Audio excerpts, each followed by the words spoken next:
Hey everybody, welcome to the Players Take episode 42. I am your host Justin DeSimone, joined by my co-host, a man drowning in video games, Montrell Rice.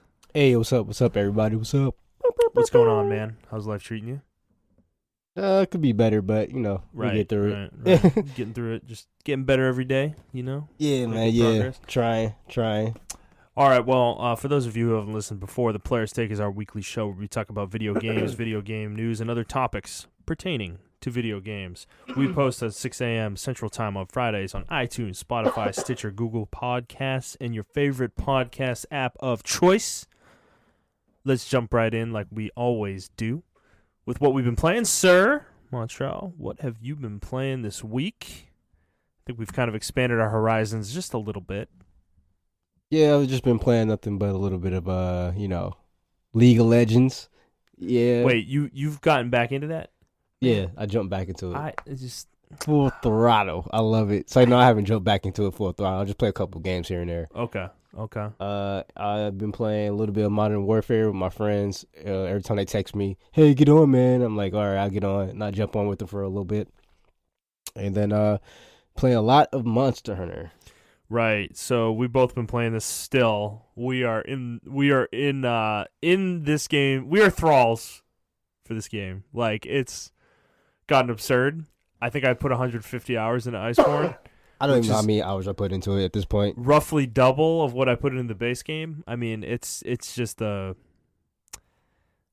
game. But I will say we had a night last night that really pissed both of us off. Yeah, we had an epiphany. Right, so we have both been playing and trying to get through the Guiding Lands to unlock specific monsters, Silver Rathlos and Gold Rathian. And to do this, you have to get the Coral region to level 6 and the Wildspire region to level 6. And this was taking us forever, and we finally did it, I think, on Friday. I finally got mine to level 6. And basically what happens after that, you have to just kind of hope the monster spawns and just wait around for it to spawn. And it was the weirdest grind. It's hard to explain, I guess. It's just so RNG based that it didn't feel fun, because there was no, we didn't know how to. Yeah. We didn't know how to get the specific monster out, and it just like, I got lucky eventually and found it. After I got offline. Right. Yeah. On Sunday, I got lucky and it spawned for me, and I fought it one-on-one, and I didn't get any investigations off of that fight. So I fought it, and then I got kind of annoyed because I was like, well, shit, I was hoping to get an investigation for this thing by fighting it, Yeah. I didn't. So basically, we were back to square one. I could do SOS flares for it, but I was having no success on Sunday finding SOS flares for this thing. Yeah. For some reason, even though you think this is an endgame monster, has a very meta set that is highly sought after for a lot of players. Nobody was doing SOS flares for it, so I just resorted to sitting in the Guiding Lands trying to fight this thing again. And it was just a frustrating experience because we ended up doing this last night as well, right? Yep. And what happened was, we learned there is a mechanic. Well, a couple things, actually. A couple mechanics. The first one, though, is that there's this thing called lures, which I had been hearing about online, but hadn't really understood until yesterday. I was under the impression that, most Monster Hunter game, or this game has been doing thus far, that, if you get far enough in progression of the Guiding Lands, that it will eventually tell you, hey, you unlock this new mechanic. Right. Well, that didn't happen with this particular mechanic. So I got pissed off enough because we were having so little success finding this thing and fighting it and getting investigations for it that I got pissed off and just went on the internet and basically got a rundown of what a lure is, how to get them, what they do. And basically lures are, you'll get these progress bars for certain monster types like Flying Wyvern, Elder Dragon, Brute Wyvern, and whatnot, and they will fill up as you fight monsters, break parts off monsters, find special tracks or whatever. And when they fill up, a monster will pop up on your screen. It'll tell you Rathalos or Rathian or Zynogar or something like that, based on the type of monster whose track you filled. Well, we found out that those monsters that pop up, that means that you got a lure for that monster. And the lure allows you to lure the monster into the guiding land so that you can fight it. Well, we didn't find this out till yesterday, and we've been playing in the guiding lands for what, 2 weeks, 3 weeks at this point? Yeah, I think it's been about 3 weeks now. Right. About 3 weeks. I go talk to the handler because people say to use a lure, you have to talk to the handler. Yep. And I talk to her, and this fucking tutorial pops up saying, hey, you've unlocked lures. This is how you use lures. Oh, my God. And, dude, when I say I raged when we this happened. Fucking exploded. Yeah, both of us, I think, lost our shit. It was one of the most frustrating moments because, dude, we didn't. Like, you said this when it happened. Like, there wasn't, like, an exclamation point above her head or anything like that. No, there's nothing. The game just expects you to talk to her, which there's no functional reason to talk to the handler for the most part, unless you want to in the middle of the hunt. Yeah, get your rewards. There literally isn't a reason to talk to her unless you're like on an expedition or something like that. Right. And we didn't even find out about the rewards until yesterday as well. Right. Yeah. So you can turn your guiding lands hunts in basically in the middle of the hunt without leaving to get your rewards basically, so that you don't have to leave. You can just stay there consistently and keep fighting things. We didn't know that either till yesterday. So we had just been leaving when we killed 3 or 4 monsters. And yeah, learning this, it was such a slap in the face moment because the game, yeah, it was like one of those things. This is a great way to progress your guiding lands levels or whatever. It's like, oh my yeah, God. When we put that together, when we were like, oh yeah, we could have lured monsters specifically to Wild Spiral Waste, ones we know that spawn there, to fight them, to level the area.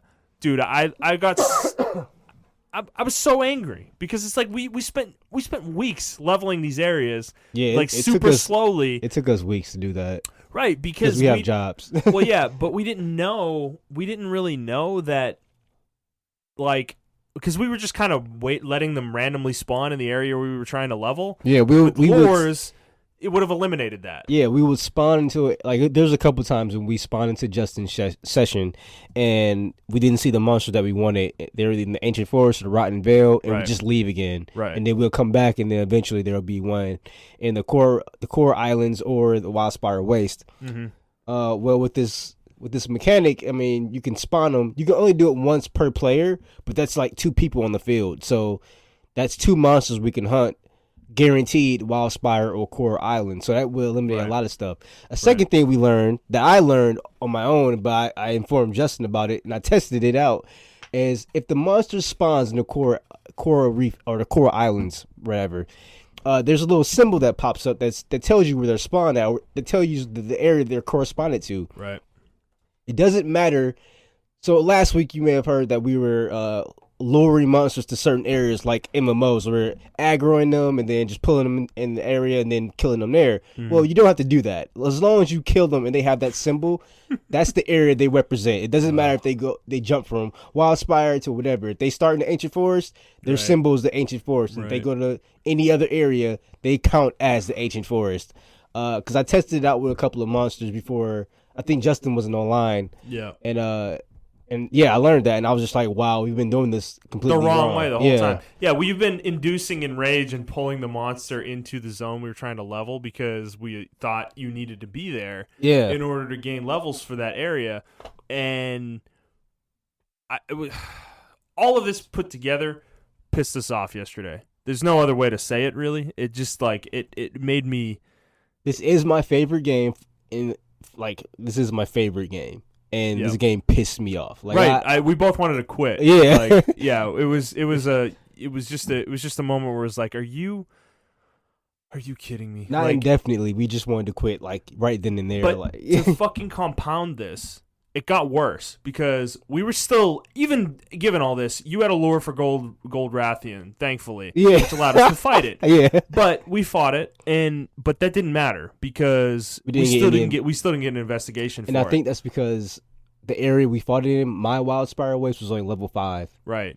Well, it's not only that though; it's because it's pure RNG. But the thing is, once we did that and we failed to get it again, I decided to do some more research, and I found out that dude, the best way to get investigations, because you got off, and then I played for about 15 minutes after you got off. Yeah. Just to test this theory out, because people were saying just go to Elder's Recess and follow monsters around and pick up their tracks, and you will get Gold Rathian and Silver Rathalos investigations, because that is the only area that they take place in, is Elder's Recess. So I do that for about 10 minutes. And, dude, yeah, I got 2 Gold Rathian investigations in 10 minutes of just running around picking up monster tracks. I think that's wild. Are you fucking kidding me? Yeah, that's wild. We spent the entire weekend trying to figure this out. And I did that yeah, 10 pretty much. 10 fucking minutes. I got 2 of them.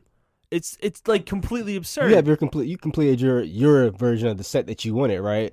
I need one more. I need one more piece for the Silver Rathalos, but it's just like the game gives you no direction whatsoever with this, and I understand, right? Like that's kind of Monster Hunter's thing, is like it kind of just lets you go, but then it's counter to the way the game is with the story, how it handholds you through certain things, and it seems like with this they don't handhold you at all. They barely explain anything of how any of this works. Yeah, so I know a lot of people might say like, well, according to you guys, the Monster Hunter games, they don't hold your hands and everything of that nature. And even in this game held your hand too much. And I'm like, okay, I understand that, and I get that point. But my point is, now that I know what this game is about, is going to hold my hand. Yeah. Tell me other mechanics, like it's an obtuse mechanical thing. Yeah. You raised me to, like, you kind of got me used to this. Like, I'm used to you telling me to do stuff now. And then you just take it all away. Like, you're not telling me any tutorials anymore or nothing. Right. I have to figure out everything out on my own. And that's counterintuitive to how you taught me how to play this game from the very get-go. Like, it doesn't make... Now, if this was like Generations and we learned this on our... I wouldn't be as mad, because that's how Generations formula is. You learn stuff on your own. Mm-hmm. But this game taught you every little thing. Yeah. And they just skip out on this part. Like, it's so weird and random. Well, it's so obtuse, too. How is the player supposed to fucking figure this out? Yeah. It's like... It makes me wonder how people online figure this shit out. Right. It's like probably just trial and error, dude. And it's like, how am I supposed to know that fucking getting Bombaro tracks in the Elder's Recess allows me to get a Gold Rathian investigation? Like, what? It doesn't make any sense. That doesn't make any sense whatsoever. There's no logical sense there. There's no connection that a player would make there. It's just completely random. So the tracks thing and the guiding lands and monsters. Now, we're used to parts being, or not parts, but monster parts that you get off the monsters being RNG. We are not used to, as a Monster Hunter veterans, used to the monsters themselves being RNG. Right. They usually just pop up. Like, as soon as you go to the next tier of rank, you get them. So this is a new thing. And I understand that they're trying to work on this system, but I think they need to make it a little bit more defined. Like, there needs to be either like a quest path or something like that to get the Gold Rathian or the gold or the right, because that's what happened with Yian Garuga. We got the forest to level 3, and Yian Garuga, we got an assignment for fighting that monster when we went back to base. Exactly. That didn't happen with Gold Rathian and Silver Rathalos, and it's completely random. I assume Brute Tigrex is the same way, and Scarred Yian Garuga, I'm sure that's the same fucking way too. But that's the thing, it's counterintuitive to the way the entire rest of the game is played out. And the game doesn't give you any breadcrumbs beyond the fact that you need to be level 6, which actually it doesn't even tell you that. That's another thing too I didn't like. It doesn't tell you. We had to go online to understand how to unlock the Yian Garuga. Right. We had to go online to understand how to unlock these monsters, because the game doesn't tell you. There's no, like you said, there's no carrot at the end of the stick. Yeah. Like, they just expect me to play. Right. Like, if I'm a normal player, I'm done with the game. I think I'm done. Like, this is just like in-game bullshit that I don't really care about. But no, there's actual monsters that you didn't fight. Right. And that's what I was trying to say. You're missing out on content. Yep. The players are missing out on content that they didn't add because the game doesn't explain it. Right. So it's doing a disservice to the gamers, and not only to the gamers, but the designers that design these monsters. Right. So it's doing a disservice to everyone all around, because we didn't get a chance to experience this content. Yeah, and what can they do better with this? Like, the thing is, the Guiding Lands, I'm of two minds with the Guiding Lands. I really like the concept. Yes, I love the concept of it. The fact, like, a continual hunt that you are on for an hour, 2 hours, that you don't end.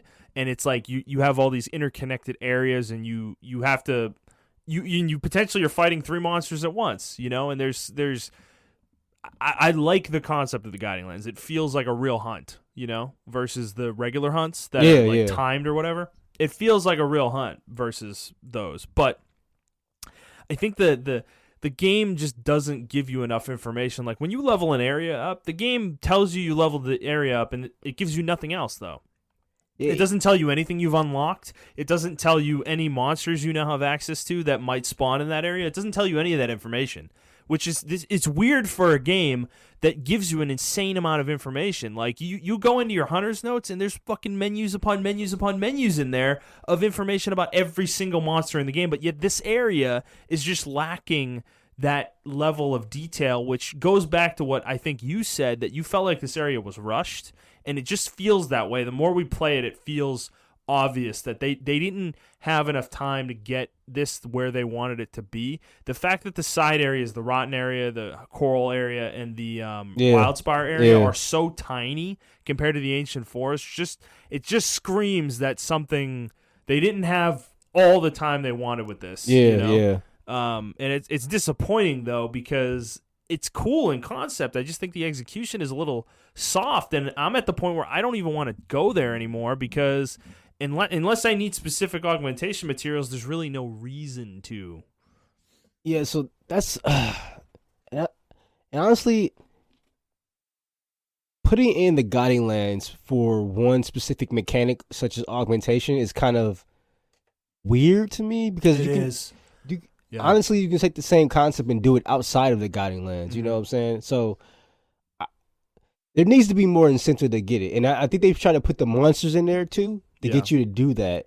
But to me, just being it makes me miss out on content, like, because there are people who don't have the willpower or the patience to do this. Yeah, like they're just like, I'm gonna stop right now because I'm not fighting the Silver Rathlos. Oh well, and I think a lot of this has to do with the limitations of the PS4 and the Xbox One, our current generation of consoles. Yeah. I think this area is not really able to live up to its potential, because the game is only capable of spawning 3 monsters at a time. And I think that is a limitation of the hardware. I don't think that's design limitations. This area is so big, you could easily fit 5 or 6 monsters at a time on it. I don't think that's intentional, that they wanted there to only be 3 at a time, because it feels really barren with 3 on the field. But even still, why would you put monsters behind a RNG wall? I'm gonna call it a wall, because it feels like a wall to me. Like, why would you put? Which, dude, you could build this area like it's just such a missed opportunity, because you could have built this area out where these monsters have specific layers of their own that are just like a side area. The way the coral region is, or the wildspire region is, you just add like a area on it that has like gold Rathian. That's like its layer. That's where it spawns. And you go find it when you level the area up enough, and it unlocks that area or something like that. And it's like there's actually something guiding you there, rather than you just kind of randomly stumbling into this monster. It's like the game. Like, you put these walls up early on, right? You could, like, the way they do with the story, with the main game's regions, is until you level, like, you do the assignments in the story, the areas are locked off. There's parts of the areas that are locked off, You can't do them until later. You could do the same thing with the guiding lands. As you level it up, the areas kind of become more available to you, and there's more stuff available to you, and then that eventually will lead to a new monster that is, and that would show progress. That would show visual progress to the player. Right. The way it's done now is there is no visual progress. There isn't even non-visual progress, really, besides the monster unlocks. What else is there for leveling your regions? And then even the monster unlocks aren't guaranteed. Like, it's just weird and random. If I didn't go online to look up this, that's the thing I'm getting at. Like, and which is counterintuitive to what they said. Mm-hmm. I remember when Monster Hunter World was first released, they were like, we want everything to be contained in the game. We don't want people to go online, because that was the main problem with our older games. Right. To me, this goes totally against what they're saying, because it's going backwards. Yeah, because I would have to know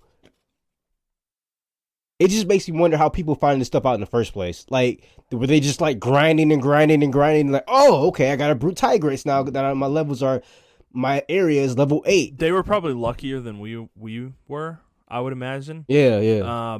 I think the other thing about it is you don't necessarily have to do the guiding lands to unlock these monsters. You really just have to hit rank 70, master rank 70, and then wait for an event quest. Because right now, Brute Tigrex is active. Yeah, yeah. And Silver Rathalos, I think, was last week, and Gold Rathian was the week before that. And then I think Zinogre was the first week. Yeah, or like the week before that. So they've been cycling through them. You don't even really need to do the guiding lands to unlock the monster per se. You just get to the master rank. I'm sure that's how a lot of people got these monsters, is that's what they did. That's the easiest way to do it.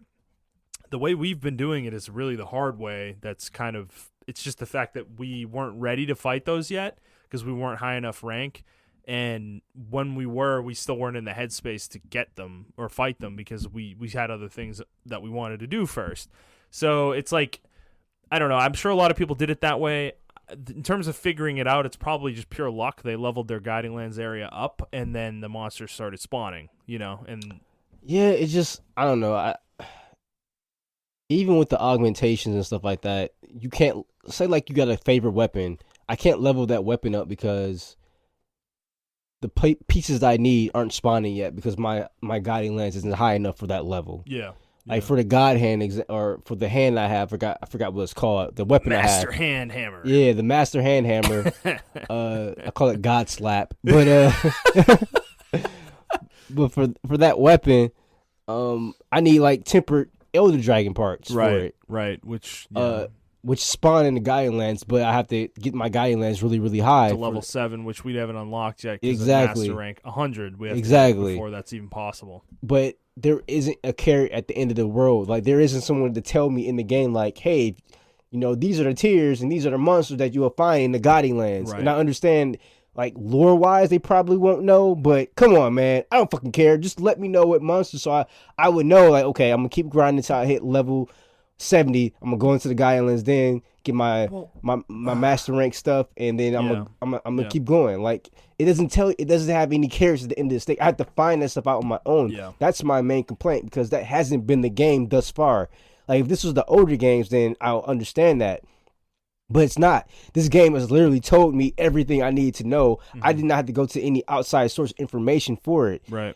Unless I wanted to do additional research or on different stupid stuff. But right. like main game stuff, I didn't. And this is so counterintuitive. That's why I'm so angry about it, because it's so counterintuitive to what they've been You are pretty fired up. Yeah, because it's counterintuitive to what they've been molding me as a player. Right. I feel like newer players who are gonna get into this, they're gonna see the same things, and they're gonna like almost write off monsters. Do you think people are even gonna get here though? Like newer players, I feel like this is the moment where they drop the game. Like when they get to the guiding lands, I think the frustration is really gonna set in. And that's what I'm talking about. They shouldn't have that level of frustration. Right. And I understand this is more of a hardcore thing. And like, oh, it's casual. Dude, a hardcore. lot of people playing this game are hardcore. It's interesting how this game has been so successful that I think a lot of people that aren't, generally speaking, hardcore players are getting deep into this game. Yeah. And they're hurting that base with the way this is designed. And like, dude, what you were saying about telling you what monsters are at each level or whatever, you can make a mechanic out of that. Right? When you level the guiding lands up to level 2, say, you get the forest region up to level 2. Yeah. That unlocks certain monsters, and they can start spawning immediately. And have a mechanic where, say, you send your tail raiders into the forest region in the guiding lands, and it does research for that. And yeah, it's like a question mark or something. Yes, and it'll tell you these monsters spawn in this area now. They already could, and if you see them, you'll automatically unlock that monster's question mark or something like that. And it's just like a list or something like that unlocks over time. Yeah, and I mean, that's cool. You know these special tracks that we've been getting that give us lures. Maybe when you finish one of those, it tells you get a monster, and it tells you what region that monster spawns in and what level it spawns in. Yeah. You know, something like that. Like there needs to be some information given to the player. I think with this, it's still so obtuse to me that I have to go to the wiki and look up what monsters spawn at what levels. You know, exactly. It's just not. It's not well done. I don't like how they do certain stuff. Like, for instance, one monster that really pissed me off is the Ruiner Gigante. You fight that monster during the story. Right. It but ranked you can't like fight 19. it. Yeah, but you can't fight it anymore after that. Like, you fight like a dummy version of it. Right. And you can't fight any more of it until you're like rank 100. 100. This is another thing I want to talk about with the end game with this game is, dude, the grind. They have gone out of control with this. Like, dude, the final monster unlock is master rank 100. We have been playing for 150 hours each, probably more for you, and we're still in the 80s. Like, are you kidding me? Are you kidding me? Yeah, that's ridiculous. That is insanity. Like, we're not even taking our time either. We've been rushing trying to get to these thresholds. Yeah, we've been trying to do speed runs on these monsters. Yeah, dude, we're not fucking sitting around like doing fucking Gajalaka hunts or freaking Barnos hunts, like small monster hunts. Like we're doing real hunts, trying to finish them quickly and get our master rank higher, and it's just taking forever. You know, and it's like that the fact that grind, and there are assignments at ranks 125, 150, 175, 200, and there are side quests, optional quests, and investigations locked behind those ranks too, which is insanity. I can already fight almost every monster in the game, and yet there are tempered investigations for elder dragons and even non-elder dragons that are locked between master rank 125, 150. I've seen them when I try to do SOS flares. I can't even do them because I'm not high enough rank. It's insane to me that is like a literal gate in front of some of the content in the game. You know, it's I don't. Yeah, and I know like a lot of people are gonna say like, didn't you guys say that you did like Monster Hunter, the base one, because it didn't have enough content? Yes, this game has more. This isn't content though. Yeah, this game has more than enough content to not lock it behind. I feel like it's a gate, like a cell. Right. I feel like I'm playing a cell phone game sometime. You know, yes. like it's like stretching things out to an unreasonable degree. That's not content. Yeah, they're stretching stuff out that shouldn't be stretched out. The game on its own has plenty of content. This isn't content. We're at the point now. Montrell and I are invested. We're deep in the end game at this point. We're not like, to me, things shouldn't be gated to us anymore. We should have almost every activity we want unlocked to us. I think that's what I'm pissed off about. I'm at the end game, not everything's unlocked to me. I feel like I'm still playing. Right. I have weapons I still don't know what monster they're for. Yeah, like weapon trees. Yeah, and I have items that are still question marks to me. Right. I'm at the end game and I don't have everything available to me. Right.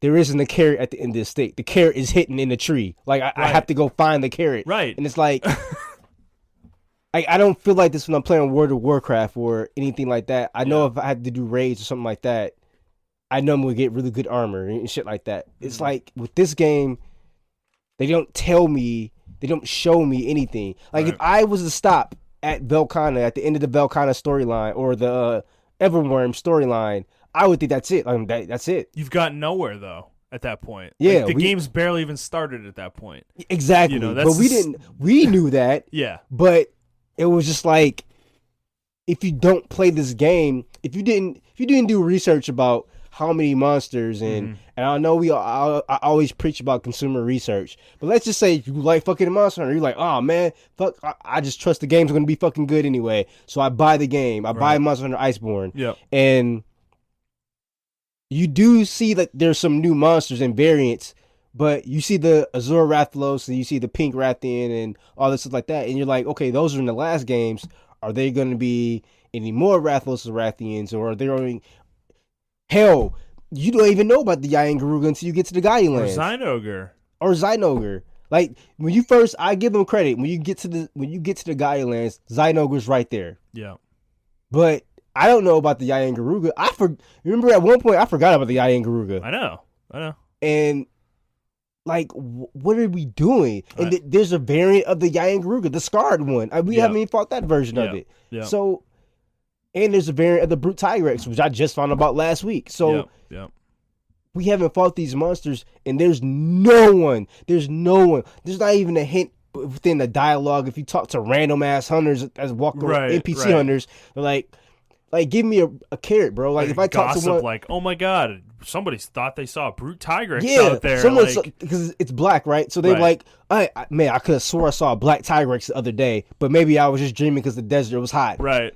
Or man, I was in the ancient forest the other day and I saw something gleaming in the sky. It was gold. It looked like a Rathian, but I don't know what it is. Yeah. Maybe I can send you on an investigation to go find out. Right. It's like the end part of this game is disappointingly thin in a weird way. Like it's stretching content. It's stretching content when you don't need to stretch content. Yeah, Like, yeah. The base game didn't do this. All the monsters were unlocked by the time you finished the game's story.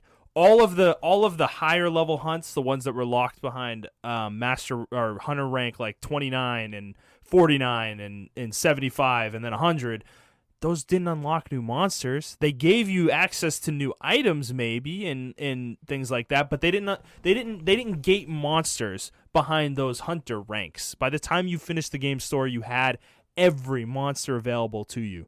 And I feel like even that was a little disingenuous. Like the arch-tempered and everything like that. Like, I feel like that was, let me fight these monsters right now and be like, and get the shit handed to me. Like, get my ass fucking handed to me. So I can know that I'm not ready. Exactly. I learned that I'm not ready. The game's not saying that you're not ready.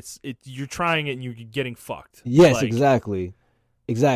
Let me fight the Silver Rathlos right out the gate after the Velkhana storyline. Right. And I'm like, oh, I can't fuck with this thing right now. Right. I need to build up better sets and better weapons and whatnot. Exactly. And get better as a player, right? You need to learn that. And it's like these gates, I think, are it's just frustrating. It is frustrating. It's really frustrating. Because, dude, I've been ready to make Silver Rathlos set and the weapons for freaking like 40 master ranks. I've been sitting on this forever. Because it's just weird because I log into the game and I'm like, man, what do I want to fight? Yeah. And I don't like even the older games, right? The older games will have sets there, like the guild sets. They'll have them there, and you're like, man, how do I get these sets? You can see them, yeah. You can see them. Yeah. This game, the sets don't unlock until you touch the monster, and it's like, right. Let me see Soul Rathlo Silver set. Let me see all these sets that I can get, and then okay, how do I get these monsters? Let me figure it out, and then let the game tell me like, oh man, I would give you these quests here, but you're not. I don't feel like you're a high enough level for that. Right. You're not ready for these type of hunts yet. Right. And then let me work towards that. Instead of just like, I wouldn't even mind them gating them off. Just tell me when I should expect them. You know? They don't even do that. They just, oh shit, just random. Yeah. Like, yeah. That's not fun to me. Yeah, it's been a frustrating experience. Because, yeah, as I said, I've been ready to fight Silver Rathalos and Gold Rathian for forever. For like 50 plus hours, and to finally get there to the point where they're unlocked and I can fight them, and to have all this shit happen this weekend that culminated in last night, it was so frustrating. It was super frustrating. Because we've been trying to play like spoiler free. We just started using the internet maybe like 2 weeks ago. Right, I barely looked at anything. Yeah, and we wanted to go into it fresh. We did our research on it, like as far as what monsters were getting released, and then that was it. We don't want to spoil it anymore for us. Mm-hmm. And I feel like we did ourselves a huge disservice by that. Yeah, and that's not fair. That's not fair to people who want to play the game like that. Right? Because I didn't have to do that with the base game. Yeah, you didn't. Which it's so weird that they made that error, given the success of the base game. That's why I think this was so rushed. It's weird to say that this feels rushed because there's so much content. The majority of Iceborne is fleshed out, feels fucking great. It's well paced, like it's really really good. And then it's like they wanted to do more with this end game than I think. Like we keep saying, then they had time to do. And it's unfortunate that this kind of happened because it's marring the experience, not to a point where I don't want to play. I'm still addicted. I still want to play. I'm still invested This is in still it. one of my favorite games of the year. I'm bitching about it, but I'm probably going to go home and play it tonight. Exactly. Like I'm literally, the second you leave, I'm going to turn it on and play it. But it's just something that it's taken the game down a notch though for me a little bit in terms of how high I was on it. Because this is important. It's part of the game. it also makes me view or look at skepticism with other people's reviews. A lot of people gave this shit 10. It's a 9 for me, but I can't give it a 10 because of this one. I think I give it a 9.5. Yeah, if we're doing half. Yeah, it's like a 9.5. I can give you that. Yeah, but it's just like I don't even think people knew about this. They didn't probably get to this point. Yeah, exactly. I think they finished the main storyline. They're like, oh man, 10 out of 10. Right. Which we probably would have been there too if we had stopped at that point. But this is why it's an interesting conversation, I guess, about reviews and when to review a game. Like what point in a game, and we're getting detoured here, guys, but it's Trust okay. me, There's not enough news this week to talk about, so this is okay. So it's like when is it okay? When do you think you're ready to do a review for a game? Right? I could have done it after we finished the main story. Right? Yeah. But we kind of did a sub review. Right, we don't really do reviews for the most part. Yeah, but like yeah. if I were doing a review, like video or writing one, when would I have done it for this game? And I feel like this is one of those ones that it's like I think it would have been a mistake to do it right after the game story because you haven't experienced everything yet and you don't have the full experience in mind. You just have the story. You haven't done any of the progression, the end game progression to really see how the game's balanced, how the monsters are balanced, and how the guiding lands works and all that stuff. And in even 20 hours ago, I don't think would have been right. I feel a lot more confident now that reviewing it at this point, 150 hours in, is appropriate for this game. And it's funny because I'm sure almost no reviewers got to that point, probably, when they reviewed Probably this not, game. no. And even my favorite like YouTubers, they didn't get this far. It's something we have to talk about, though, because doesn't that cloud the discussion around the game? Because it's not necessarily a fully informed, honest discussion at that point, right? Yeah, I was thinking about games like let's take for instance Destiny, right? I feel like just thinking about it just now, maybe if they are going to do a review, there needs to be like 3 separate parts, right? And then it comes to one final average score. Yeah, you need to like, okay, this is how I view the storyline. Yeah. Then this is the end game. Then this is the multiplayer, if it has a multiplayer component to it, or like a PvP component to it, like Destiny does. Right. And I think they need to be graded on different scales, and then everything comes to an average. But we need to see those 3 scales to know how you got to that average score, right, if that makes any sense. Because games like Monster Hunter and Destiny, the stories are trash. Like, let's just be honest, the stories are trash. Right. But the end game, especially for Destiny 1, was really fucking good. And the end game for this game is really good. It's just grindy, and it depends on your level of grinding. What kind of grinding do you need? What kind of grinding do you want? Right. Things of that nature. Even games like Death Stranding, right? That game just came out, and I know IGN gave like a 6.8 or something like that. But other gamers are giving it like 9s and 10s because they've gotten through the whole. They got through the whole thing, and they experienced the whole game as a whole. Right. And there's another thing too is, okay, it may got a 10 now, but if it's like an online game like Death Stranding kind of is, how will that 10 hold up a year later when the game's already out and everyone already played the game and they're done with the game? And there's no multiplayer. Right. How would that hold up? How does that change? I think for games that demand a lot of time, like Monster Hunter and Destiny, you remember when IGN used to do those reviews in progress? Yeah, for MMOs and like online persistent games? I honestly kind of feel like that's like, I know a lot of people made fun of it and kind of hated the format, but to me, it's like you kind of, it might not make for a good read, but I think it's like the most informed way to give your true feelings on a game, because you're seeing it change over the course of a period of a week or 2 weeks or however long you do it for, where you see the opinion of the person playing and doing the review change.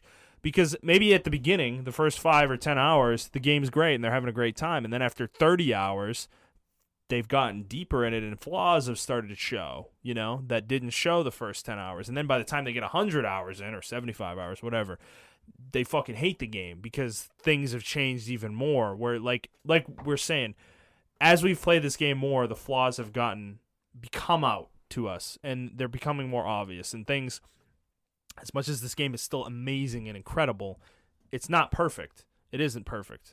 It's got issues that Capcom I kind of hope will fix, and they've talked about fixing, but I don't know if they're going to get as far as we want them to with it.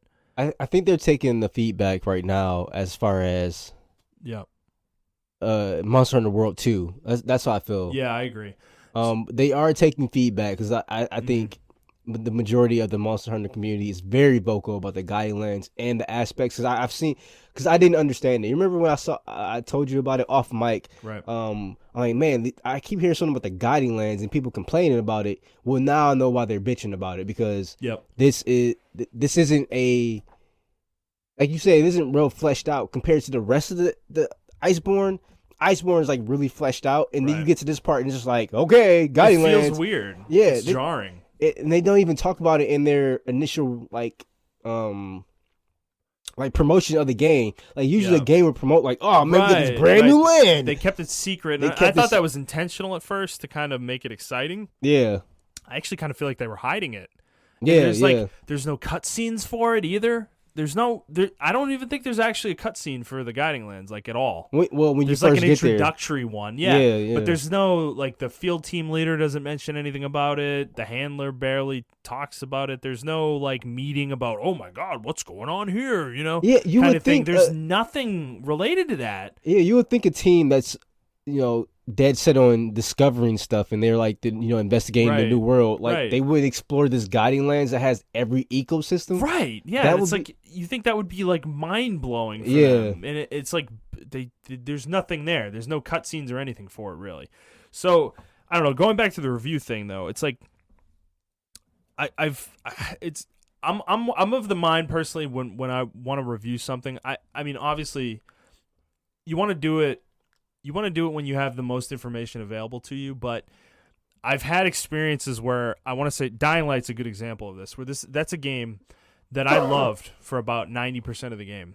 And I thought it was a great game, fantastic game, and I still do think it's a great game. But the final 10% of the story completely took me out of the experience and like ruined the game's story for me because it was so counter to the entire rest of the game. Like it was this linear sequence that was like on rails and you didn't really have much control over your character and it just didn't feel fun to play. And it like completely took you out of the way the game had played for the most part, which was like an open world. You can do whatever you want, go wherever you want. And it was so that changed my view of that game though. That last 10%, it kind of brought the game down a little bit. The game's not up to where it was for 90% of it. And maybe that's not fair, but to me, it's part of the game. You know, Yeah. that is part of the game. And that's the same here. The Guiding Lands is part of this game.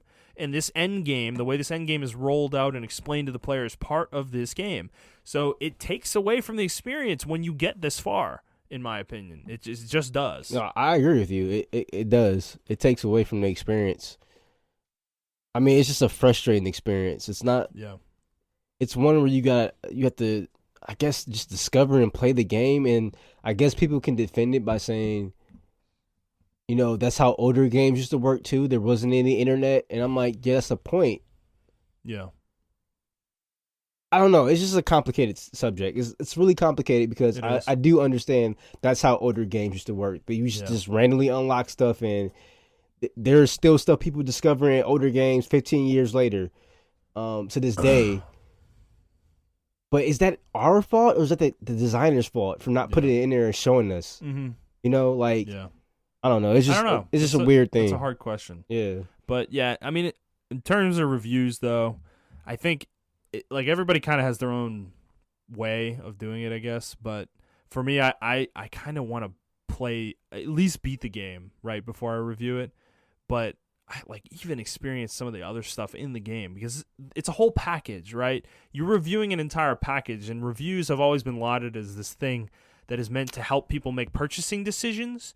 And if you do that without having all the information, like having experienced the whole thing, it's kind of hard for me to take it seriously, And I agree, but what about games that get better on New Game Plus mode? Right. That's what I'm saying is like the deeper you go, the more information you have, and it changes the experience. And it's hard because, like, for instance, I'm not going to sit here and say I'm going to like every game we review ever in the future, I'm gonna beat 100% and get the fucking platinum on it or whatever. yeah. I'm not saying that. So it's a hard conversation to have. But it's an honest conversation. But it is something though I've noticed though for me is that is the more I play a game, the different my feelings. I feel different about it. Like Borderlands 2, I've talked about love-hate relationship with that game. The more I played it, the more I disliked it. Even though I still love that game, it's it changed over time. Like when I first started playing it, I was obsessed and fell in love with it. But the further I got, when I got 100 hours in or 150 hours in, it's like it changed. It like the game, like I didn't like the game as much anymore because I understood its systems so deeply to such a granular level that it like I could see the flaws more clearly than I ever could if I only put 50 hours in. Well, it's like people that play. Like, how do you review a game like Dota and League of Legends? I think you have to do it periodically. You can't just put a review out there and call it a day. I think you have to review those games every 6 months to a year. Like you have to re-review them basically because they change so much. But it's like I say that because like my friend, for instance, he hated League of Legends, but he likes team fight tactics. Yeah. So it's different modes within that said game. Right. That's part of that game now. Yeah. It's weird. How do you even review that? Exactly. Like, how do you say, like, I don't like... Well, I guess you can just say that. Like, I don't like the main Summoner's Rift map, but I love the Team Fortress. So does that somehow... Yeah, does it somehow turn into a 7 or an 8? It's like... Yeah, you can't... yeah, because I may really enjoy this part. Right. Like, that's a weird example, though. I feel like that is a weird example. That's kind of a unique one. But I'm just saying, like, how games get... Because... Honestly, I didn't like League when I first started playing it. Right. And then I started to understand, like you said, and then I love it. I still have a love-hate relationship with it, but I love the game. And I feel like once I eventually get into Dota would be the same way. Like, it's way different from League in a lot of aspects, but it's the same genre. Right. But I feel like once I really get into it, I will love it. Mm-hmm. But how would you explain that to somebody? Like somebody else. Oh man, you start liking the game 20 hours after you played it. Right, and that's such a turnoff for people, I think. Exactly. Like that's something that I think a lot of people online, they hate that discussion where you're like, oh, the game gets really good 20 hours in. That's not a selling point for a lot of people. That's something that's like a huge turnoff. Like why do I want to play? That's totally understandable. Why do I want to play a game for 20 hours before it becomes fun? And I get that totally. Yeah, that's totally understandable. I can't even debate it because it's totally understandable. If somebody told me a game that I really don't play or like, and they're like, man, it gets good like 15 hours into it, 20 hours into it, I'm like, I gotta play it for 20 hours. But that's how Monster Hunter was, and I put those hours in, and now I'm like a fan for life. You know, it's weird. It's a weird give and take, right? Like you're almost robbing yourself of an experience if you're not willing to put that kind of time in. But then again, I put 36 hours into Final Fantasy 15. I didn't like that game. And Borderlands 3, I put like 30 hours into that game, and I don't like it. But there are tons of people who live and die by those games. You know, so I guess it's all individual. Yeah, it is. It's subjective. Yeah. It's so funny. We just come full circle. It is subjective, as a review is subjective. But I don't know. It's should we give reviews? Like, I guess that's a bigger question. What I'm getting to, though. I think that's kind of what I was getting at with my initial thoughts with when to review a game. Is like, how much value do reviews really give? You know, it's like giving my impressions is one thing, but I feel like only the person listening or reading can really take something out of the review. It's not. It's like it's up to them what they take out of it. You know. Yeah. You have to know the taste of the person you're reading the review from or listening to the review from. Yeah, exactly. Like that's why I don't trust most reviews anymore. Because they used to do that in Game Informer. They'd be like, oh, this person mainly plays sports games like PS and blah blah blah. And then they have those respected people review those type of games. So I'm like, okay, this person liked this type of game, so obviously I'm going to listen to his opinion. But now they don't really do that anymore. They just kind of hire anyone. So it's hard to trust anybody. Exactly. And that's why I don't really pay attention to reviews very much because, I mean, it could be reviewed by somebody who doesn't play that genre at all. You know? Exactly. And they just don't like that genre, and that's reflected in their score, which is bad. That's not a good situation. So I don't know. It's something. Honestly, the thing I want people to take away, I guess, from this discussion is that when you are reading reviews, listening to reviews, and this includes us, you have to keep the person's bias, like their individual bias, in mind. When you're listening to what they have to say, it's like when I say I don't like Borderlands 3. Well, if you have different tastes from me, you might love Borderlands 3. So just understand that. I think the whole score thing, needs to be eradicated. I know it's Which probably is- not. I know it's probably not, but I feel like what game reviewers should be doing, because the whole Yeah. Metacritic thing, like, well, that's a whole different story, I guess. But like the whole Metacritic thing, right? Mhm. There are certain companies that don't get bonuses based off the Metacritic. That's so dumb. Yeah, like Obsidian for New Vegas, Right. since they didn't get an They missed 85, they got an 84. Yeah. They didn't get their bonus for it, Yeah. even though that game, a lot of people say that game's better than the original Fallout 3. Mhm. So, and then there's a lot of factors too, like how much time development had, and it's just a lot of stuff. And that's why I feel like it should be just like an opinion piece. It Mhm. shouldn't be like in a review. It should be an opinion piece. Well, I didn't like it, but maybe you would like these complicated Right. systems, or I didn't. I love the complicated systems, but maybe you won't like these complicated Right. systems. It should be more of an opinion piece, more than a review. Like this is the definite review for everyone For A this 7. site, and this Yeah. represents this entire site. Exactly. Which, like maybe it's one of those things where you need multiple opinions within the review. You know? Oh, you have and you like, 'cause- Game Informer used to do that shit. right. And think about us, right? That like we both give our opinions, and they're different. Like our review of the same game will be different. Yeah, You know, yeah. unfortunately, we don't have the bandwidth or the time to play everything that we both play. Like we can't both play the same games all the time. Yeah, yeah. But when we do, I think our reviews for this podcast though are more valuable to people because of that. Because we have two different voices rather than just one, and it's not like there's no echo chamber there. We're presenting two different viewpoints, even if we agree Yeah. relatively. And- There's still differences in there. And there was a show like that on G4. It was two guys that used to play the same games, and they'll give totally different reviews, or sometimes it'll be the same opinions Right. on the same game. Right. But I like that because it gave one person like, oh man, I think it's a 10. I think it's just really good. And then somebody be like, I think it's a 5. I can't play it. I don't even know how he can play it, Right. or whatever. You know, and like that's how they built that banter off each other. And I feel like a lot of reviewers and things of that nature don't do that. It's just like one person on the YouTube channel. Yeah. And a lot of people, because that's where a lot of people get their reviews now from YouTube. They don't really Right. go to IGN anymore. Right. So Right. it's just one person. Like if I was following, let's just say Young Yeah, for instance, right? And he's like, oh man, Death Stranding, and we already know he's a Kojima fanboy, so he's like, oh, Death Stranding is just amazing. And everybody and like, is it amazing? And then I go to somebody else's site and they're like, this game's trash. this game's trash, but I know he's a Modern Warfare type player. So whose opinion do I really value? You know? Right. Like, right, and we all have to make that individual decision. Exactly. Right? I think Young Ya's Kojima bias is so obvious. It's kind of hard to take his opinion seriously on the game. Exactly. Yeah. You know, as a result, I actually don't even know what his opinion on that game is. I don't either. I am assuming it's very positive. I just put out an example out there. People don't go tagging him in this right. discussion or whatever. Who knows? He might hate it. I don't know. Yeah, yeah. But the thing is, I think it gets the point across of what we're saying, though. Yeah, you yeah. know? So I don't know. It's a good discussion. I think reviews are in a weird place. I don't know if doing away with scores is the right thing, because I frame the way I think about games in a score-based way. Like I do too, but that thing doesn't is mean it's right, you know? Right, but we use different scales than most of the sites do. Yeah, right? that's true. Like that's we true. believe a 5 is average. That's what I look at. Like a legitimate average. Right. And to them, a 7 is average. I said Kingdom Hearts 3 was a 5, and I still believe that to this day. I think that game is average. And we're not rehashing that discussion, but I'm just using it as my case in point, though. Yeah. Right? That I don't think it's a bad game. A 5 is not a bad game. On IGN scale, a 5 is a fucking horrendous game. Yeah, it's like one of the worst games. games. They even put bad imaginable. above it, yeah. Right. So in a 6 for them is bad. Yeah. Even a 7 is not good. Like anything 7.5 or higher, that's like a good game on IGN scale.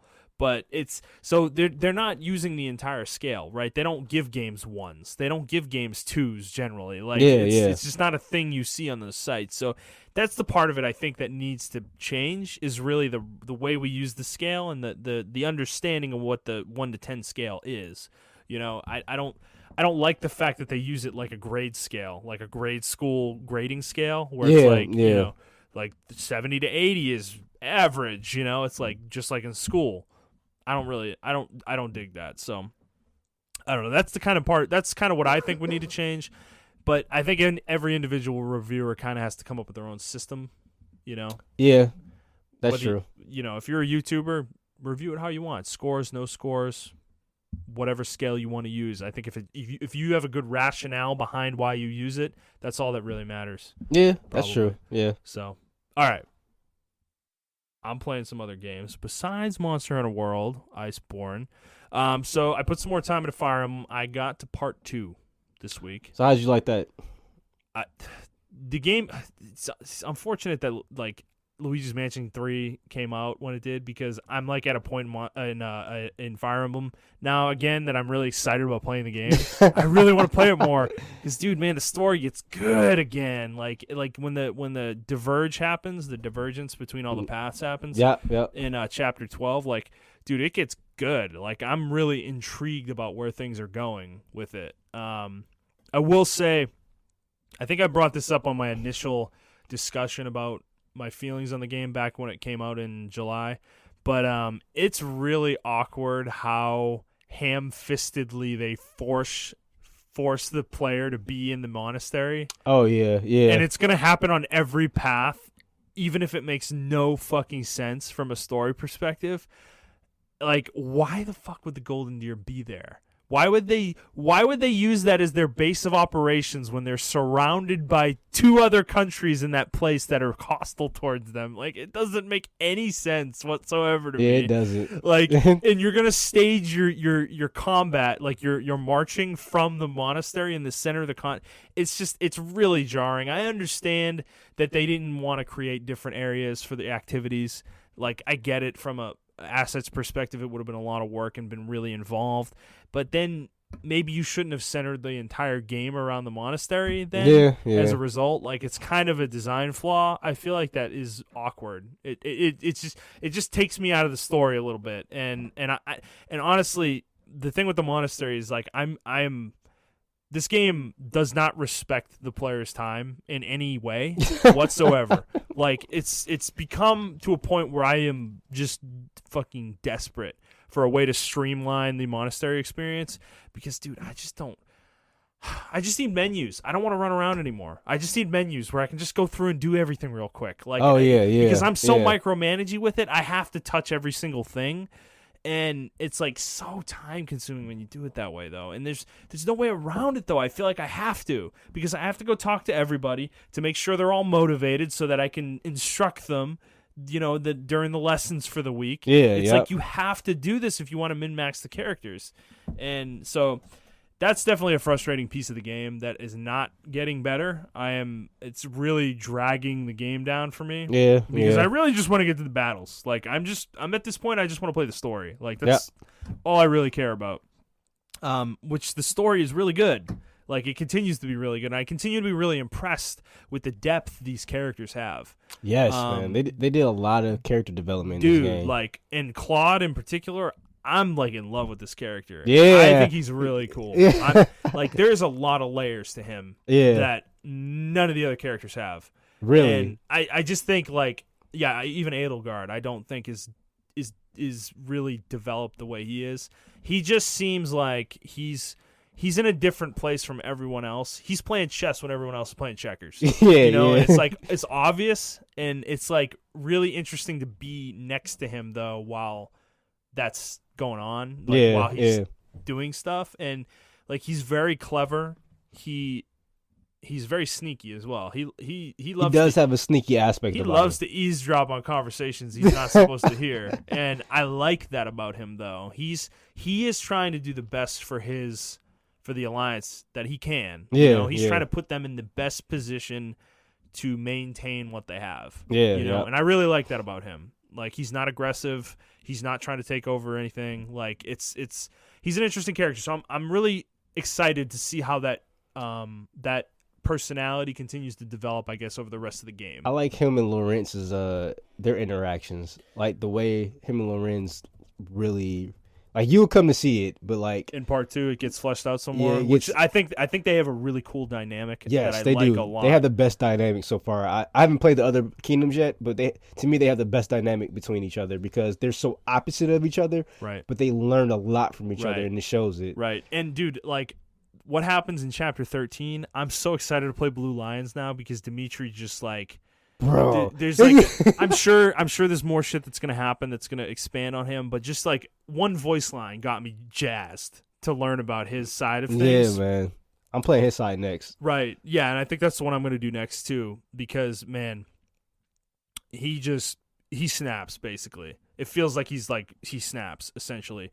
And I'm like, I want to know the story there, what happened there. So I'm really excited to keep playing. It's just that this game requires so much time to fully experience. It's kind of absurd. Like, I almost wonder how a lot of people got through all of this within like a month or whatever. They're not doing what I'm doing, I don't think. Like, they're not making sure everything is 100%, like, everybody's fully motivated all the time. They're probably doing the bare minimum to get through the month, because dude, if you really rush it, you can probably do the monastery part in 15 minutes if you really want to rush it. And you don't like go talk to everybody and listen to their dialogue, but it's just something that I want to do. It's just part of the game for me. Like, it's not something like I want to hear what the characters have to say. They matter to me, like what they feel about what's happening in the game world. I want to hear that. So it just makes the game take longer. So it's not a big deal. I'm still going to keep playing this game, and this is still one of my favorite games of the year. But it's just that part of it is becoming a flaw that is just grating on me, because it's like half the game, So, also started playing Luigi's Mansion 3. I've got about 4. So, yeah, how's that game? 4 or 5 hours into it, and is it everything you hoped it would be? Fuck yeah! All right, that's what I like to hear, dude. You need to play this game. Did you told me? I don't remember. You've talked to me about Luigi's Mansion 1, but you said you like 1 more than 2, right? Yeah, I love 1. I hate it 2. Right. This game is 1. Okay, that's all I need to hear, dude. Yeah, there's no weird levels, and like you don't that's go what on I hated missions. I hate it too for that. It's just an open.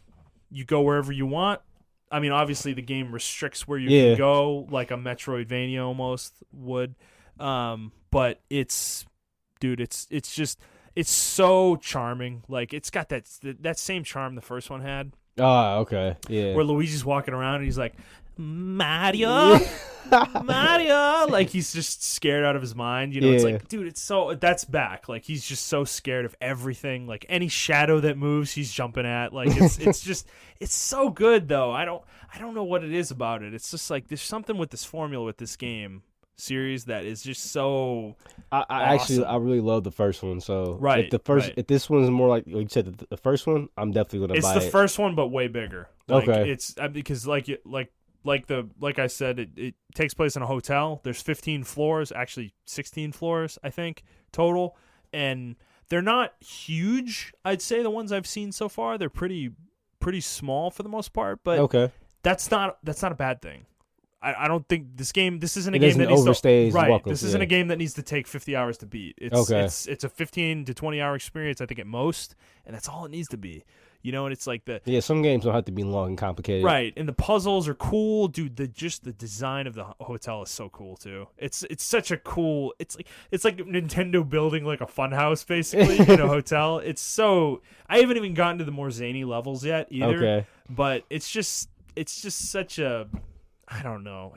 I love this. I just love this game so far, and I'm really excited to keep playing it. I'm shelving Fire Emblem until I beat this pretty much.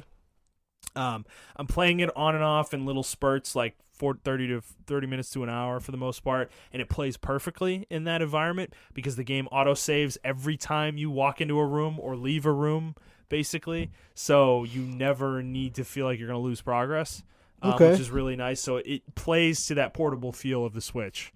And it plays, and honestly, the tools they give you so far are cool.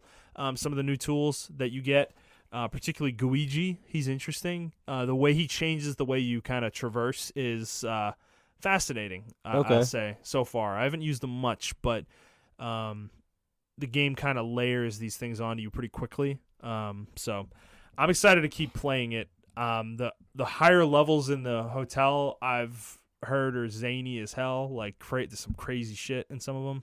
All right. So I'm interested about that. It is funny though. The story, the framework of the game's story is really hilarious because you get invited to this hotel like Luigi, Peach, and Mario do, and they go, Professor Egad was already there and had gotten captured by the owner of the hotel, who is a ghost. And she captured Egad specifically so that she could get all the ghosts you captured in the first game. Oh. And unleash them all again, including King Boo, who's back, and he wants his revenge on Luigi, which is why they invited Luigi to the mansion. So that's the whole premise of the game story, which you hear that in like the first hour. Not spoiling very much. Yeah. Obviously, it's a freaking Luigi's Mansion game. Who cares about the story? But it is funny though. It's like kind of interesting. It's like your actions in the first game kind of have direct consequences. Yeah. It's like it's just really weird. So yeah. So I don't know. It's got a lot of charm, and it's everything you've kind of heard about it online, like all these people gushing about it. I've been black to it, so okay. I went black on it. So, but dude, all these people gushing about it and stuff, like I pretty much mostly agree so far. Like the game it's just good. It's just good. So highly recommended for me so far. But I will have more thoughts as I get deeper into it, which I'm hoping to do over the next couple weeks. All right, let's move on. Any other games you're playing? No, that's it for right now. Okay. All right. Let's move on to our short news segment. This, like we said, the show's was gonna be short, but we got into a deep discussion. We stressed it out, thankfully.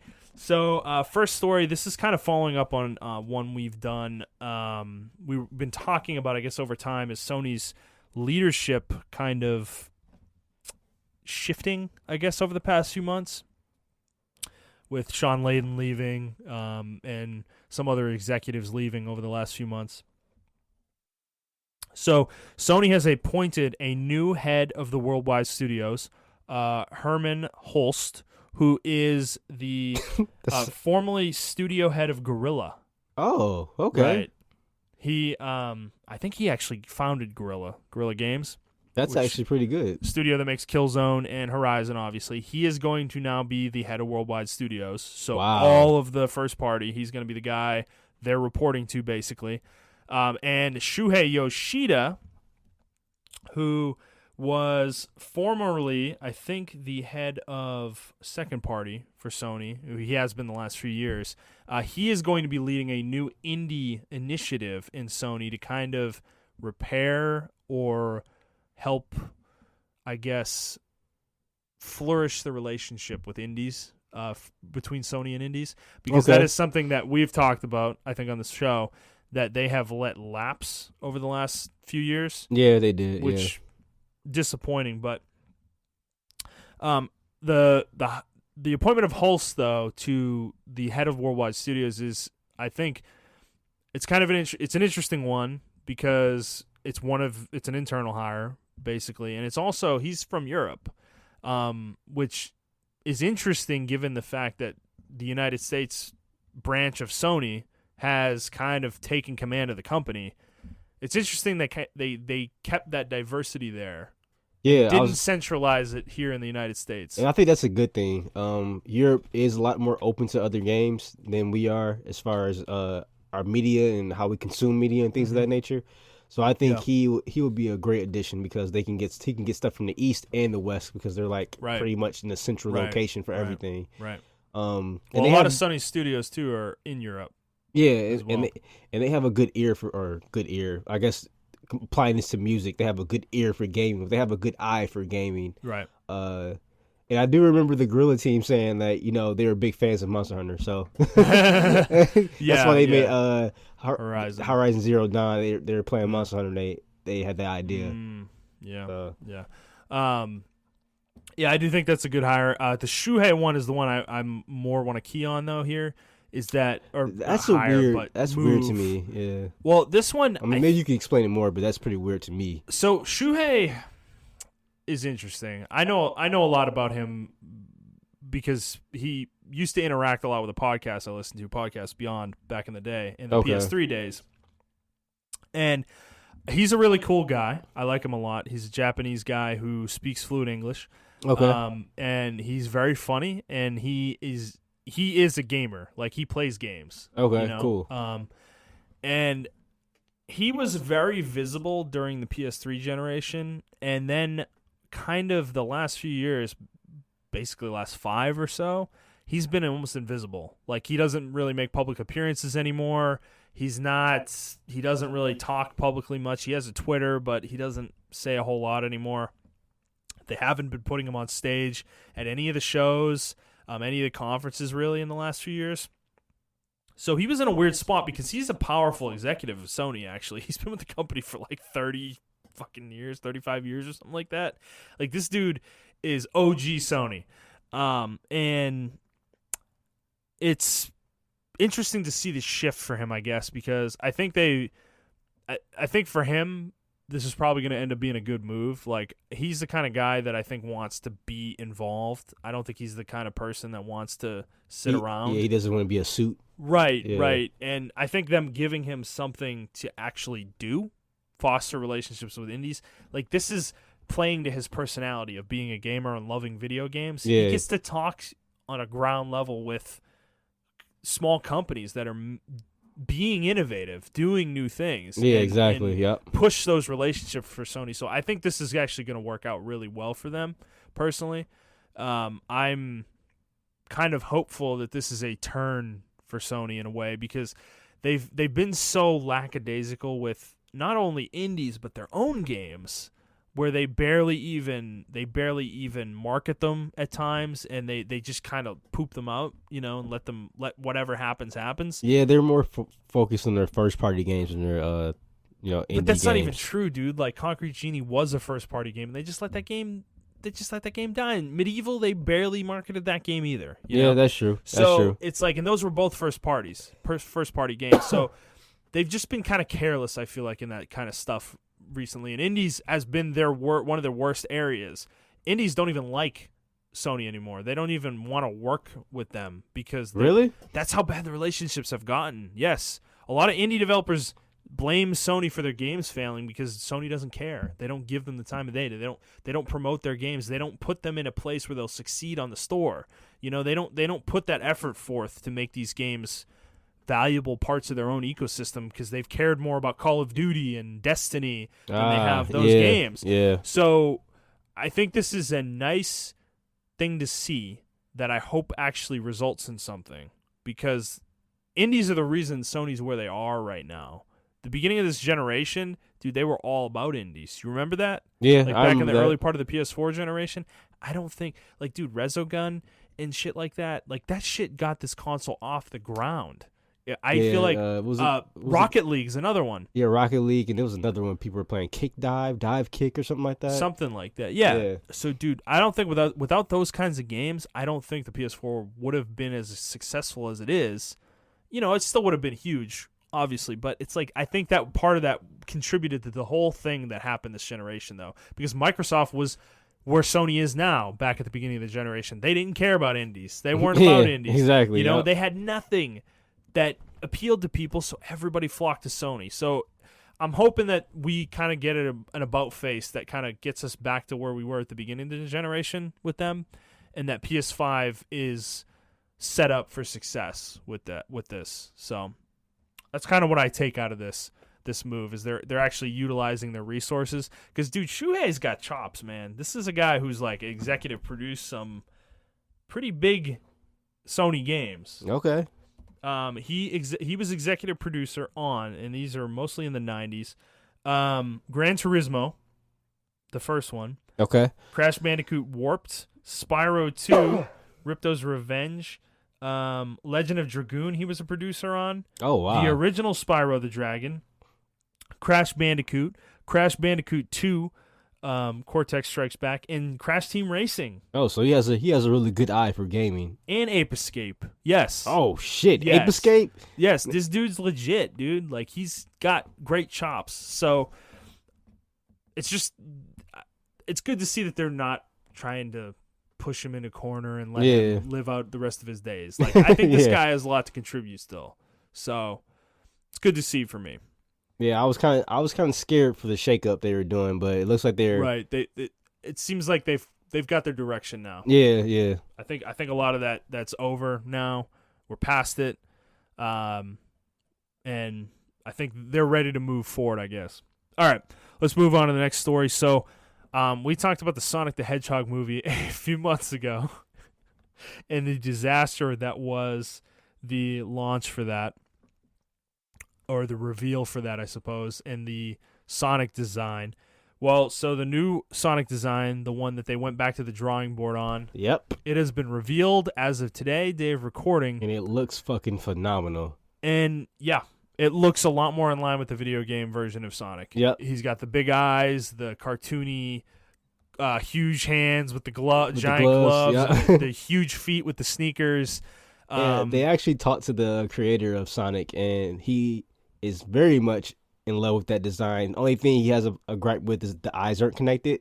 But he said besides that, the design looks phenomenal. Which is fine. It's not that jarring. Though. Yeah, it's not. It that, doesn't yeah. look that bad. Yeah. Like I think the eyes look fine. I think they look really good for what they're trying to go with. Right, and he almost looks like kind of cute in some of the screenshots Yeah. I've seen of it. Like it's I think it's perfect. Yeah. Right. I think it's exactly what people were looking for.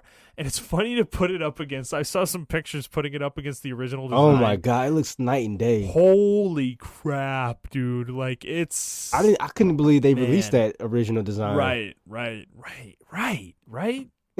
just like, oh my god, how did they even get there? I don't understand. That original design is terrible. It's just yikes. But people are still defending it. Yeah. I see people defending it now, and Whatever, it's fine, dude. Whatever. It's so weird, though. We have this now, though. But it's so we have weird. this. Why are people's? I think people on the internet just like the bitch, because this is like a unanimous. Of course they do. This should be like a unanimous thing. Like kidding this me? this design looks way. It's not even a subjective thing at this point. It's an objective fact that this design looks way better than the old design. I don't disagree, and but, dude, you should know better. You've been arguing with these Pokemon defenders, Jesus Christ, all day. Okay, so yes, people just want to argue. You know, it's not even. I don't even necessarily think there's a reason behind it at a certain point. It just is what it is. Yeah. So I don't know, you guys, go check this out because it looks a lot better. Yeah, I think we should support this movie. They did a lot of redesigns, a lot of reshoots, and they actually listen to the fan base, and I think the money should reflect our appreciation for that. Yeah. And they put a lot of work in too. If you were interested in this movie but you hated the design and you like this now, I mean, yeah, like Montrell said, go support it so you can support the people who put the hours in to change this. Yeah. You know, like that. It's a lot of work to redo this. You know, that's not. I don't think this isn't an easy process. Oh, so, yeah, it's definitely not. So, but it looks good. It looks good. Yeah, so. I'm very appreciative of it. As a longtime Sonic fan, I appreciate it. Right. All right. Let's move on to our final story for the week. Capcom has released a site, I guess, or webpage that has a list of all their platinum titles. Basically, all the games in the history of the company that have sold over 1 million copies. And they have ranked them 1 to 93. And this list is fascinating. First of all, I just want to say I love the transparency here. Nintendo is one of the only companies that actually gives accurate sales numbers for their games publicly. Most of their companies don't do this unless it's something they're proud of, generally. Microsoft never does this anymore because their sales are generally bad. Yeah. And Sony barely ever does this unless they break some record for the most part. But so I know you've taken a look at this list somewhat. Anything jumping out to you here? So Monster Hunter World is number 1 with 14 million, and then number 2 is Resident Evil 5 at 7.5 million. So Monster Hunter World is just like far and away number 1. It's not even close. Yeah. I wasn't even honestly. That's like I said. I like that. I know a lot of people wouldn't like that because they're like, "Oh, the game's gonna get casualized now." But I'm like, I've been wanting people to get into this franchise for a while, and I'm glad that it took off the way it took off. Yeah. One thing I'm really surprised about is the Street Fighter 4 for the DS, and how many copies it sold. Let me see if I can find it here. Well, while you're doing that, I want to point out more Monster Hunter craziness. Monster Hunter Generations on the 3DS sold 4.3 million units. Monster Hunter 4 Ultimate sold 4.2 million units. And then it keeps going here. Monster Hunter 4, the base version, sold 4.1 million units. So 4 and 4 Ultimate both sold over 4 million units. So 8 million combined if you want to come that out. Yeah. is bonkers. Uh, man, and then Resident Evil 2 sold 4.7 million. I don't know if that's the new Resident Evil or the old one or the Well, remake. it is. Hold on. Let me find that. No, yeah, it is. Because right above that, the original Resident Evil 2, 4.96 million at number 6. And then Resident Evil 2, the one that came out this year, is at 4.7 million units, which is really It's like all the interesting. fans bought the game back again. Right, the same people all bought the game again. But, dude, I think it shows the power of that IP, though. Yeah, right? man. That's a really popular IP. Yeah, and I don't know where... Oh, yeah, Resident Evil 7 is number 4 on this list at 6.8 million units as well, which... That's the newest one that was back kind of I really didn't like that one because of the first-person aspect of it. Right. But it's not that... Okay, let me rephrase that because people think when I say I didn't like it, it's trash. No, it's a really good game. It just wasn't for me. I didn't like the first-person aspect of it. That version of it wasn't for me, but it is a very good game if you like that first-person camera. Right. Things being in your face is really good. Oh, and Monster Hunter World Iceborne, 2.8 million units sold. And this... I believe this only goes up through September 30th. Yes. So this does not include October or any of November. Yeah, and the year hasn't finished out yet. So Right. so It's bonkers. This game's crazy. I think for Capcom to have so many platinum hits, it's really telling how strong their IPs are. Right, It's really right. weird that they tried to go with this whole Western release thing. The only game and I will say, I'll be on record here to say, I hated it when it first released, but after a month of playing it, I loved it. The only game that was like a Western release that they loved, that they released along their little weird thing. Oh, also Operation Raccoon City was fucking terrible. I have no idea. That sold based off the IP alone, because everyone unanimously agrees that game's terrible. But oh, I'm also glad to see Dead Rising on here. Look at that. Dead Rising. Yeah. All the Devil May Cries are on here. But what game was I talking about? Blah blah blah blah blah blah blah. Oh, DMC Devil May. Right. Yeah, DMC Devil May Cry. That sold 2.4 million, and I think that's really good. That may have been due to the definitive edition that got re-released. Because once the definitive edition came out, it was really, really good. They improved a lot of stuff that we had complaints about in the original version of it. I wouldn't mind. This is just me. I'm not speaking for the Devil May Cry fan base. Yeah. But I wouldn't mind a sequel in this universe. But Ninja Theory now is a part of Microsoft, so I don't know if they'll allow them to do other things. But I wouldn't mind it because Ninja Theory did a really good job with Devil May Cry. Careful, Montrell. Hey man, Careful. They did. You're kicking the hornet's nest. I was a part of the people in this hornet's nest. I hated this game, but I hated it for what Capcom was trying to push. They're trying to tell us what we didn't and didn't like, or did and didn't like. Right. And the game would have been good without the Devil May Cry logo. It would have been good as a standalone game by itself. That's how good that shit was. Yeah. And I just mad they pushed Devil May Cry onto it. Mm-hmm. Other games I want to note on here: Mega Man Legacy Collection, 1.1 million units sold. Also, Mega Man 11 is on here with 1 million units sold. Ooh, that's nice. Since last October. So that's the newer Mega Man game, right? The 3D one, the 2.5D one. Yes. Okay, yes, cool. That's the newest one that came out October last year.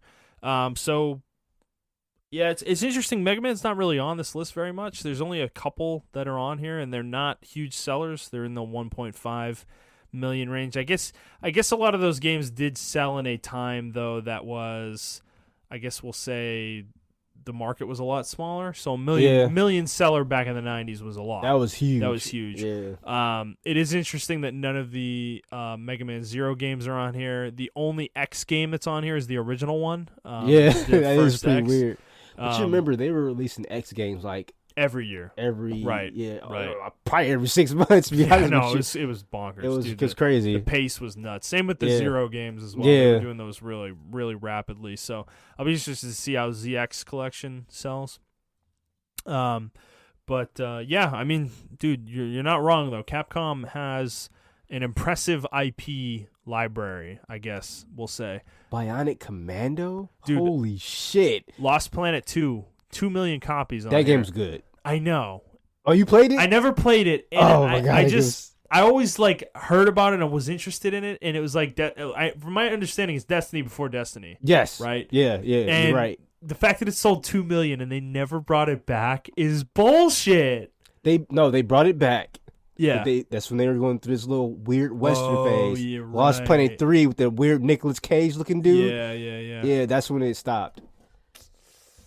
But yeah, everyone loved. I remember people loved Lost Planet. Like it had a clutch claw before the clutch claw was on Monster Hunter. Yeah, that's where they got it from. Yeah, because you can clutch claw onto the monsters and shoot certain parts off of them.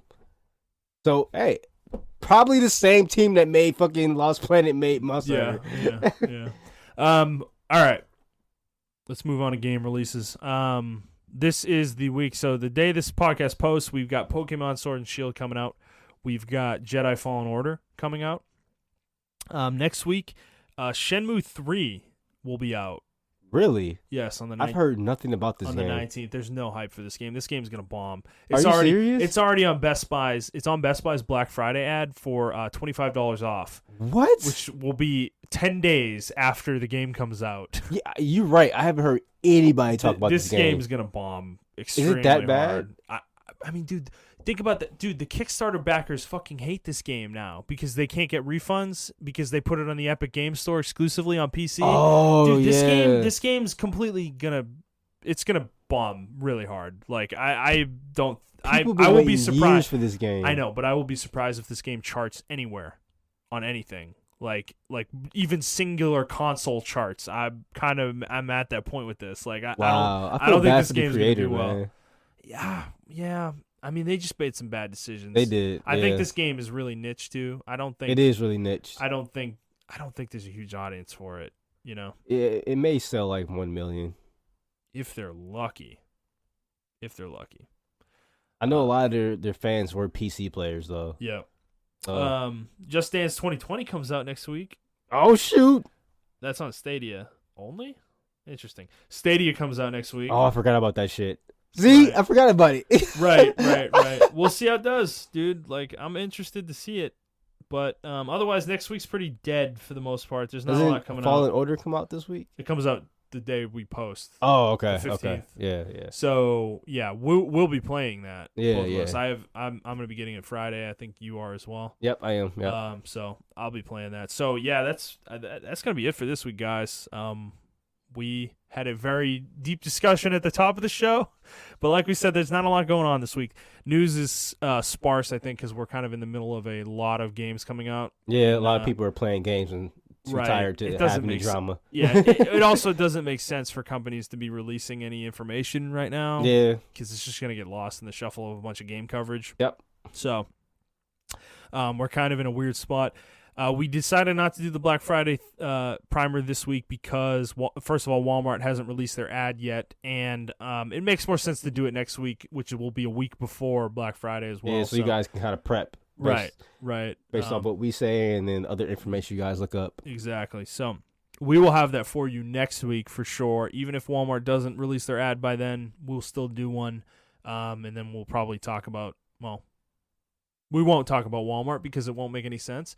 Since Black Friday will have already happened on the following episode. But and otherwise, we'll probably be talking about more Monster Hunter and Jedi Fallen Order, I assume, and maybe some Outer Worlds for you. Yeah, maybe. If I finish the Jedi Fallen Order fast enough. What was that? What just happened to my voice there? It just cracked really hard, dude. Cracked really hard. I can't go high pitch, man. I can't do it. Don't ever do it again. Are you scarred for life? Yeah, I am. Are you gonna have nightmares? Yes, thanks. Dude. You know what happened? This morning, by the way. Not to freak you out or anything, but it was like 2:30 in the fucking morning, and in some car outside, like right outside of our house, like, parked on the side street where you park, the alarm started going off. Like it went off for about 15 minutes, and then I was super groggy, and so was my wife. But we got up and we like went to the window, and I saw the car beeping and honking, and like I didn't have my glasses on though, so I couldn't see if there was a person out there or whatever. Yeah. But then all of a sudden, the car, the alarm started getting more and more distant. Like somebody was driving away with the alarm going off. Oh, I think shoot. somebody stole a car Oh, right my outside God. my house yesterday. Shit. But I don't know for sure, so we just kind of went back to sleep. It was the weirdest thing, dude. Like, it feels like it didn't happen, but I'm like, what? It was super strange. It was one of the weirdest things I've experienced in this house. Like, Oh, Lord. I hope your car's out there. Yeah, I when hope you my leave. car's out there when I I'm leave. sure it's fine. It's just like, I don't even know if the car was actually stolen. It just, the whole sequence was strange, though, you know, at 2:30 in the morning. So, all right, guys, if you like the show, please like the show, subscribe to the show, and review the show wherever you're listening to it. And share it with your friends. We would really like to grow the audience. At this point, Please reiterate what we do have on other platforms besides Spotify. Right. And we're talking about maybe putting the RSS feed out there, Yeah. so people can put it on whatever platform they use, to better facilitate listening to us, I suppose. But we're working on the audio quality as well. We're continuing to do that. I think we sound a lot better than we did, a few weeks ago. So that will continue to be worked on and improved, hopefully. But if you would like to send us questions, you can do so on Twitter at iTrapForTheHokage for Montrell. That is the number 4, not the word. I am at ThunderNut01. The show is at The Player's Take. You can also send us a question to theplayerstake01@gmail.com through email. And that is going to be it, guys. We hope you enjoyed this episode, and we will see you on the next one. All right? Bye, guys.